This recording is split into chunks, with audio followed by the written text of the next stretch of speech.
তো বন্ধুরা কেমন আছো? আশা করি ভালোই আছো। আমিও ভালোই আছি। তো মা বলল যে দোকান থেকে গিয়ে মুড়ি নিয়ে আই, তাই মুড়ি আনতে যাচ্ছি। তো বন্ধুরা আমার চ্যানেলটি নতুন নতুন খুলেছি, তো সবাই পাশে থেকো, সাবস্ক্রাইব করো, লাইক করো। তো দোকানে চলে এসেছি, তো মুড়ি দিচ্ছে। মুড়ি নিয়ে যাওয়ার পথে কয়েকটি কুকুর ধাওয়া করেছিল, ওই জন্যই দৌড় দিচ্ছিলাম। তো বাড়ি এসে দেখি মা রান্না করতে চলে গেছে। তো মাকে দিয়ে তো মা বলল ছাদে গাছগুলোতে অনেক দিন ধরে জল দেওয়া হয়নি, তুই গিয়ে জল দিয়ে আয়। তাই জল দিতে যাচ্ছি ছাদে।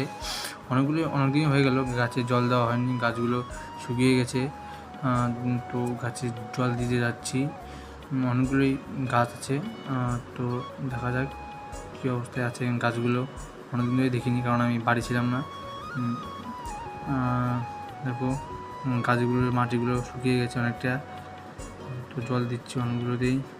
পাশের গাছটি তো মরে গেছে, ওই জন্যে ওটাকে ফেলিয়ে দিতে হবে। তো দেখতে পাচ্ছ